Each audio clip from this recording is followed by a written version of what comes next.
వాళ్ళు చేయరు, వాళ్ళ డాన్స్ వాళ్ళు చేయరు అని చెప్పి చేస్తారు. వాళ్ళ ఒరిజినాలిటీ ఏంటిది? Don't say any senior yours to your hero. Cinema హీరోలను ఎప్పుడు కూడా మన ఫేవరెట్ హీరోలుగా చెప్పకండి దయచేసి. ఎందుకంటే అది ప్రలోభం, ఒక ఊహ, మనం ఊహించుకునేటువంటి విధానం తప్పు. రియల్ హీరో ఎవరు తెలుసా? స్వామి వివేకానంద. ఇక్కడ అసలే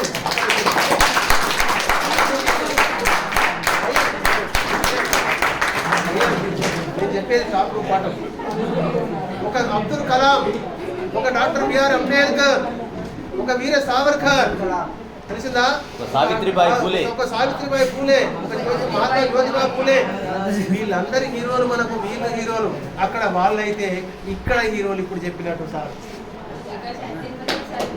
ఈ సెంటర్ ఈ సారు ఇంకా టీం ఉన్నది, వీళ్ళు లేని వాళ్ళు కూడా.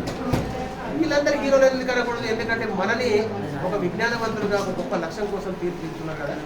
వీళ్ళని హీరోలు అని చెప్పండి. నిజంగా మనకు కనిపించే దేవుళ్ళయ్యా వీళ్ళు. కనిపించే దేవుడు ముఖ్యమైతే కనిపించిన వాళ్ళకి ఎందుకు మనం గౌరవనీయదు? అలా చేయండి మీరు. సో మీ ఈ సినిమాని తీసేయండి, ఆ హీరోని కూడా అక్కడ తీసేయండి.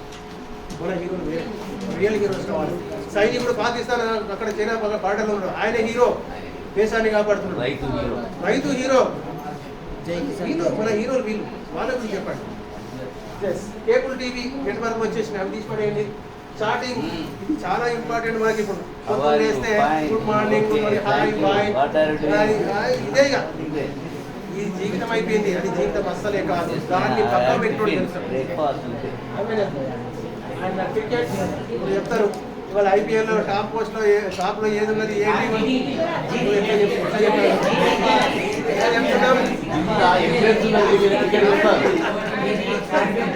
అది మన మెమరీ పవర్. అది ఇప్పుడు ఏదైనా అడగండి, పచ్చ కొట్టేసిన ఏ సినిమాది చెప్తాం. చెప్తాం మనం ఎందుకు చెప్పాం? సినిమాది ఏది అడిగినా చెప్తాం, క్రికెట్ ఏది అడిగినా చెప్తాం, కానీ చదువు చెప్పాం. అందుకే మీకు ఎంత ఇంట్రెస్ట్ ఉందో దాని మెమొరీ ఎక్కువ ఉంటుంది. మీకు జ్ఞాపక శక్తి లేదని ఎవరన్నారయ్యా? ఉన్నది. ఎందుకు చెప్పిన పచ్చ కొట్టేసిన అన్న బాహుబలి చెప్పిన కాదా? క్రికెట్ ఐపీఎల్ ఏంటి టాప్ ఉందని చెప్పిన అది కాదా? మెమొరీ మనకు ఉన్నది, but we are not using in proper way. ఆ మెమొరీని అవసరమైన వాటి కోసం మనం ఉపయోగిస్తున్నాం, అనవసరమైన అక్కర్రాని విషయాల కోసం మెమొరీ. దాని మీద ఇంట్రెస్ట్ పెడుతున్నాం, మోజు పడుతున్నాం. ఆ మోజును తీసేసి నీకు కావలసిన దాని మీద మోజు పడడం, అది మెమొరీ డెవలప్ అవుతుంది. అది నేను నెక్స్ట్ చెప్తాను. ఇది సెల్ ఫోన్ తీసేసేయండి. ఇక మన శాశ్వతమైనటువంటి దరిద్రాలు, జీవితంలో మన ఎంబడే ఉండేటి దరిద్రాలు. ఆ దరిద్రాలకు ఒక్కటి పొందు నిద్ర. ఇక అప్ప లేపేదాకా లేవవే, మడివేలు అవుతుంది, లేవవే, ముఖం కడగవే, మడివేలు అయిందిరా అన్నాడుతుంది. ఒక 5 నిమిషాలు ఆగే, గంట అయితే 2 గంటలు. ఇది మనం చేస్తున్నటువంటి ఈ ఓవర్ స్లీప్ వదిలిపెట్టిన వాళ్ళు మంచి గొప్ప అవుతారు. అండ్ లేజినెస్, బద్ధకం. ఇక ఇప్పుడు చేస్తావా పని అంటే ఇప్పుడు వస్తావా, ఇవాళ ఏమవుతాం రేపోతాం అంటే మన లేజినెస్ అంటే మనకు సాధగలుగుతాం.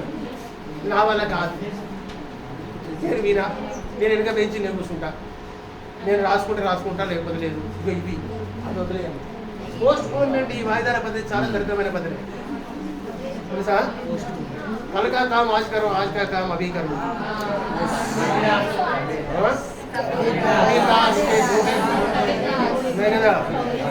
ఆజ్ ప్రవేశో ఆటో సాంగ్ ఉన్నది, సూపర్ యూజ్ అయ్యేటువంటి సాంగ్. అది అక్కడ మనకు కావాల్సిన ఈ పోస్ట్ పోన్మెంట్ లేకుండా రేపటి పని ఇవాళ చేయి, ఇప్పటి పని ఈరోజు పని ఇప్పుడే చేయి. అలా మీరు పోస్ట్పోన్ చేయాలి. అది ఫ్రస్ట్రేషన్ తెస్తుంది. మీకు అందులో స్ట్రెస్ మేనేజ్మెంట్ అనే ఒక టాపిక్ ఉంటుంది.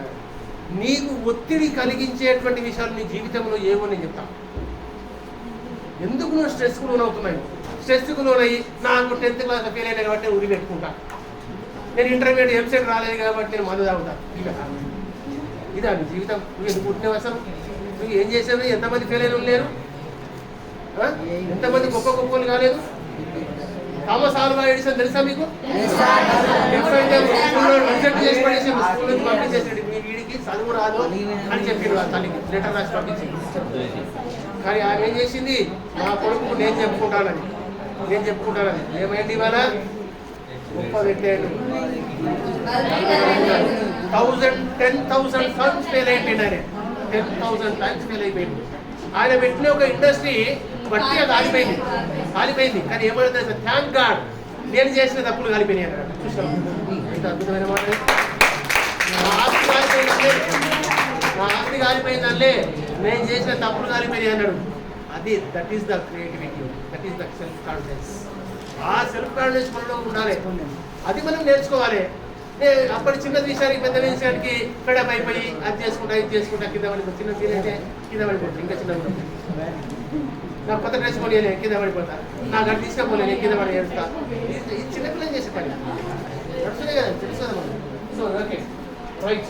నెగిటివిటీ, ఈ వ్యతిరేక భావం, నా వల్ల కాదు, నాతో కాదు, నేను చేయలేను అనే వ్యతిరేకం వదిలేసేయండి.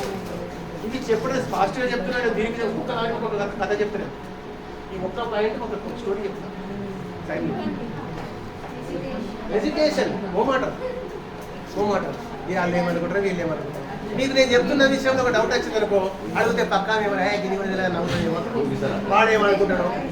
ఈ ఓమాటానికి పోయి నేర్చుకునేది ఈ సందేహాలని అటు చేసుకోవాలి. సో ఈ పంచతరిత్రాలను ఎదుర్కొంటే ఈ లక్ష్యాన్ని నెరవేర్చుకుంటాం. వీడికి మనం గోల్ సెట్టింగ్ని నేను ఆపుదాం అనుకుంటున్నా, ఇంకా ఉంటుంది కానీ. సో నెక్స్ట్ మీకు కావాల్సింది సెల్ఫ్ కాన్ఫిడెన్స్లో పాజిటివ్ అఫర్మేషన్స్ అనేది 5-6 పాయింట్స్ ఉన్నాయి, అవి చెప్పేసి ఆ సెల్ఫ్ కాన్ఫిడెన్స్ వచ్చేస్తాం. Okay, self confidence